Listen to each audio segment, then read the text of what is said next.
Bonjour et bienvenue, c'est Service Première. Et si vous, vos proches, les enfants par exemple, rêvez de partir à l'étranger ou au contraire de rentrer au pays après plusieurs années dans l'Hexagone, dans un autre pays, cette émission va vous intéresser. Mon invitée aujourd'hui s'appelle Doris Noll. Elle est fondatrice de caribexpat.com. Elle est en direct de Sainte-Lucie et avec elle, on va parler des rendez-vous que nous donne Caribexpat et également de 4 guides qui nous permettent justement de nous projeter dans un autre pays ailleurs ou de revenir aux Antilles.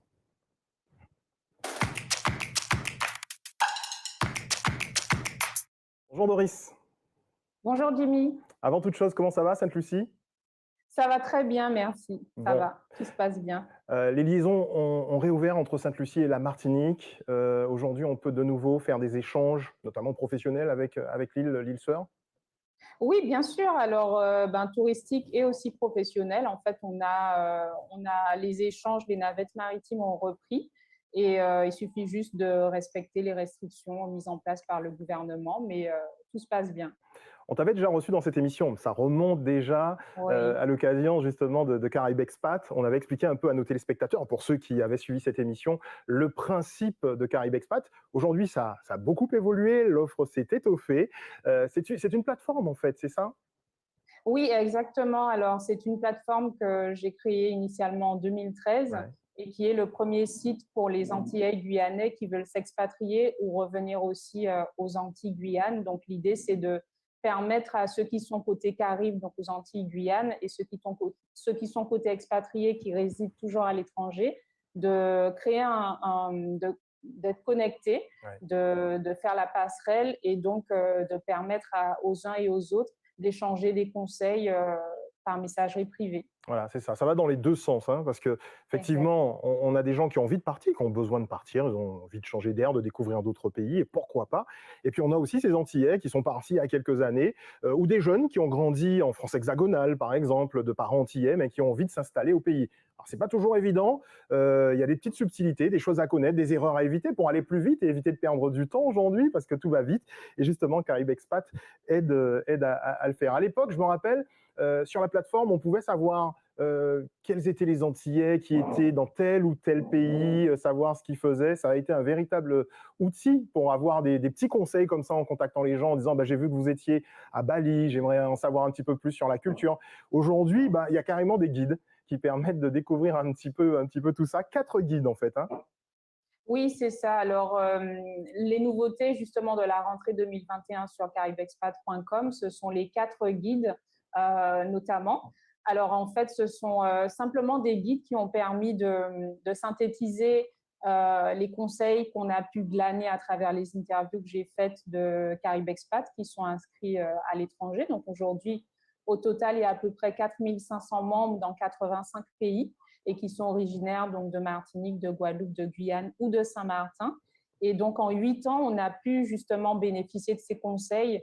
Et donc, dans ces guides, il y a notamment des centaines d'adresses pratiques pour ceux qui veulent, comme le nom de chaque guide l'indique, donc soit s'installer et vivre en France hexagonale ou partir à l'étranger, donc avec des conseils sur la vie sur place, mais aussi pour trouver la communauté des Antillais et des Guyanais en hexagone et aussi à l'étranger pour ne pas être isolés. Et puis à l'inverse, pour ceux qui veulent revenir vivre aux Antilles, les guides s'installer et vivre en Martinique et s'installer et vivre en Guadeloupe, qui eux comprennent les structures clés, les structures de référence à connaître Ouais. pour se préparer à rentrer, la reconversion, la création d'entreprises, Mhm. retrouver des personnes qui partagent les mêmes problématiques, se refaire un réseau.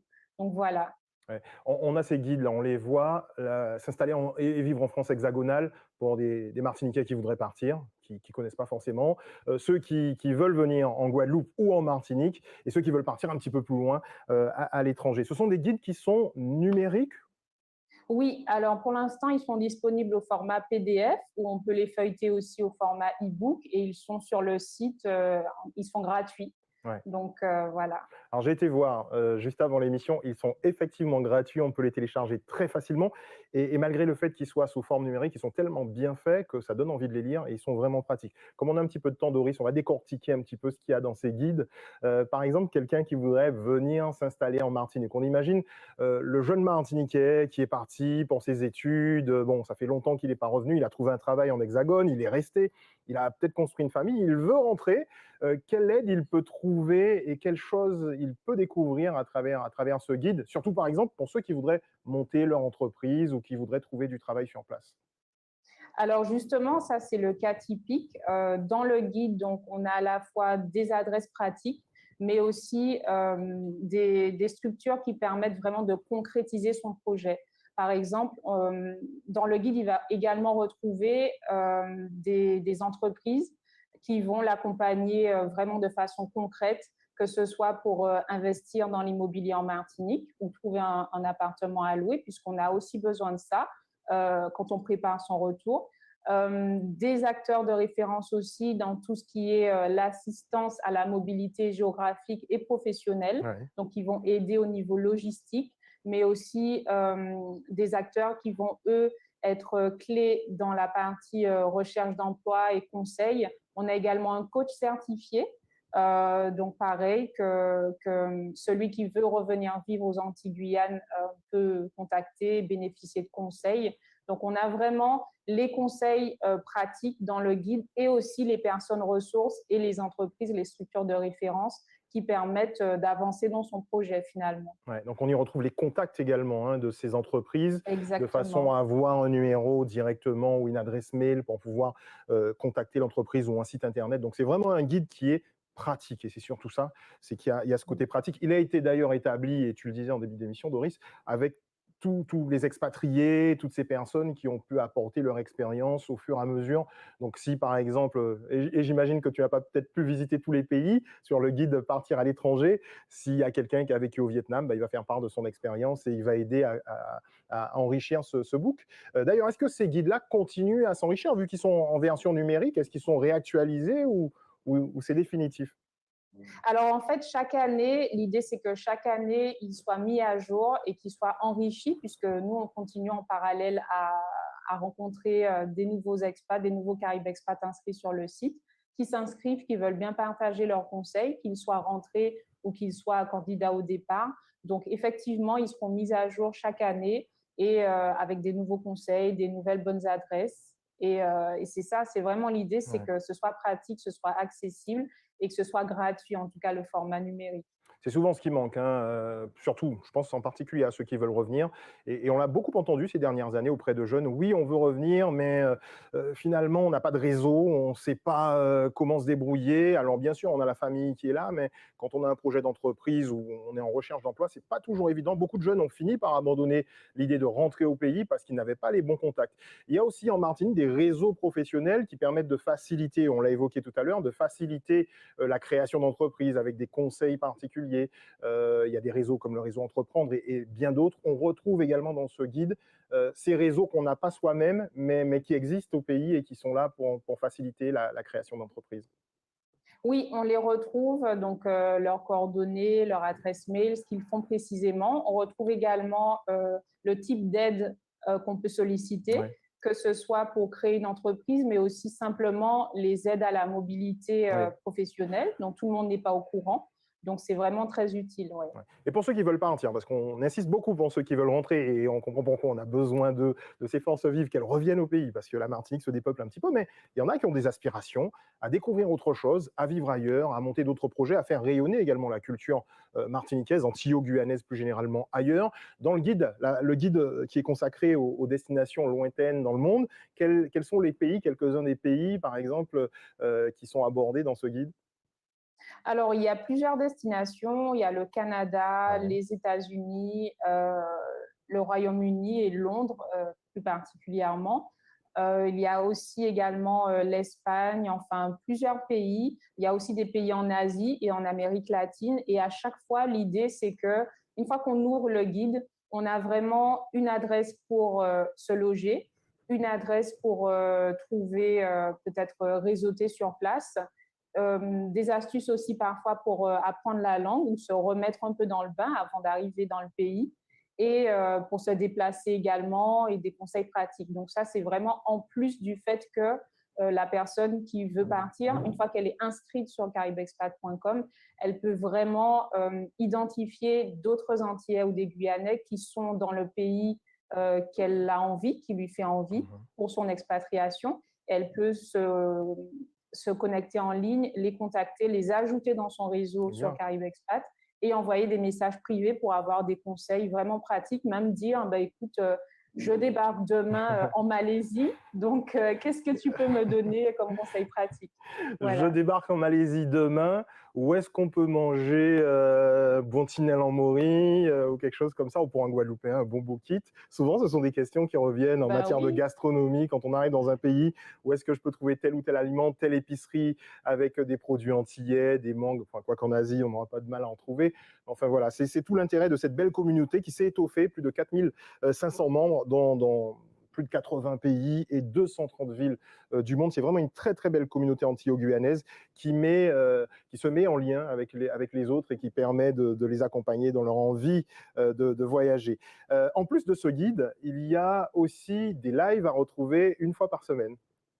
oui, exactement. Alors, en fait, tous les samedis de 9h à 10h, heure des Antilles, nous sommes en direct, donc sur Facebook et sur YouTube, et nous abordons avec des invités et aussi des experts de tous les sujets qui tournent autour de l'expatriation et aussi du fait de vouloir rentrer vivre aux Antilles Guyane.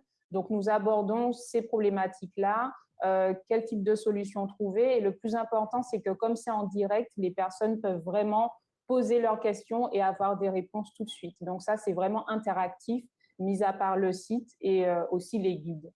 Et puis si on a raté par exemple un samedi où il y avait une thématique intéressante ou un pays intéressant, on peut retrouver des replays de ces lives. Oui, tout à fait. Tous les replays sont disponibles sur la chaîne YouTube. Par exemple, la semaine samedi dernier, on a traité de la vie à Londres et de comment vivre, travailler là-bas, quelles sont les différences culturelles à connaître. Et les semaines d'avant, on a aussi traité du fait de pouvoir investir dans l'immobilier en Martinique en préparation de son retour, très important. Et avant ça, également, on a parlé du retour, également, comment combiner une expérience internationale avec les réalités du marché au niveau local.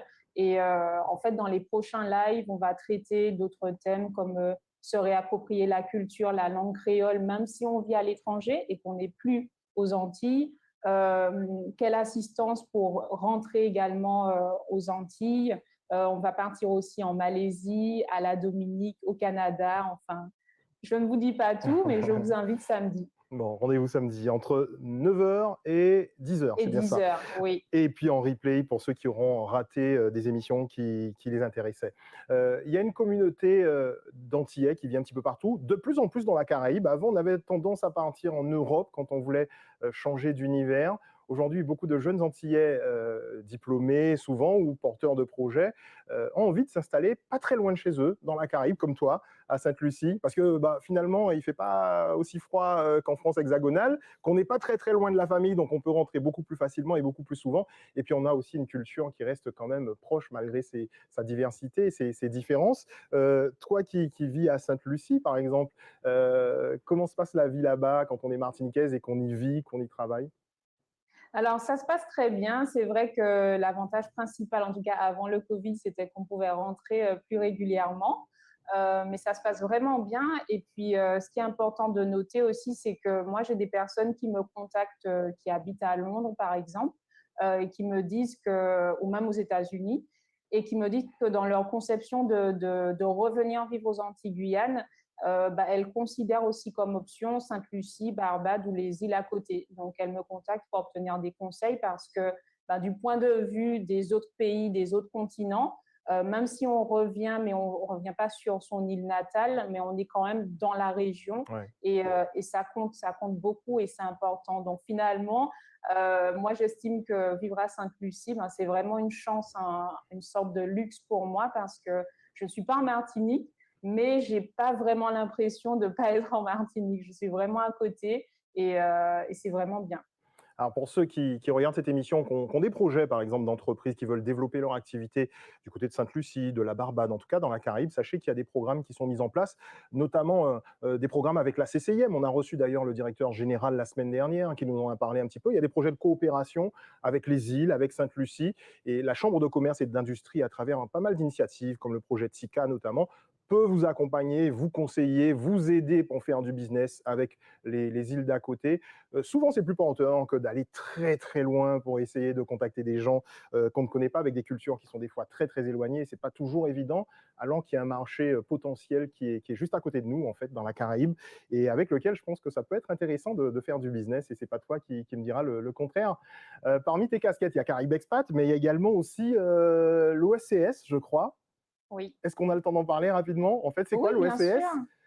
Alors, l'Organisation des États de la Caraïbe orientale, c'est une organisation qui est dédiée à l'harmonisation économique et la coopération donc, dans la zone Ouais. de la petite Caraïbe, des petites îles. Elle regroupe 11 États membres, dont la Oui. Martinique depuis 2015 et la Guadeloupe depuis 2019, qui sont en fait membres associés, puisqu'on n'est pas indépendant. Et l'idée, c'est vraiment de promouvoir la coopération. Donc, justement, tu as évoqué les projets qu'on a entre l'OECS et la Guadeloupe et la Martinique, sachant que l'OECS, c'est vraiment une grande majorité d'îles anglophones. Et puis, même au niveau des équipes, on est à peu près 150 dans le monde. On a des bureaux à Sainte-Lucie, mais aussi au Maroc, à Bruxelles, à Toronto et en Suisse. Et en fait, c'est vrai que la majeure partie du personnel est anglophone, donc pour moi, c'est un gros challenge. Mais depuis peu, on a aussi une autre Martiniquaise qui nous a rejoint. Ça fait peut-être moins d'un an. Et moi-même, à chaque fois qu'il Ouais. y a des opportunités professionnelles, j'essaie de les relayer. Oui. Et parmi justement les projets qu'on a de coopération avec la Martinique, la Guadeloupe, on a un projet sur les problématiques de santé, sur les problématiques d'éducation, sur la gouvernance des océans également, la pollution, Ouais. les échanges étudiants. Et ça fait quand même, je pense, à peu près 10 millions d'euros en tout Ouais. de projets qui Très s'étendent bien. entre 2 ans et 5 ans. Super. Merci Doris. Merci pour ce petit tour à Sainte-Lucie. Merci également pour cette belle initiative caraibexpat.com, sur laquelle vous pourrez retrouver tous ces guides dont on a parlé, et puis ces rendez-vous en live tous les samedis de 9 h à midi. Merci Doris, et à très bientôt en Martinique, hein, on l'espère. Bye bye. Merci Jimmy. Oui. Merci également à vous de nous avoir suivis. On se retrouve demain à 12h30 pour Service Première. Belle journée à vous.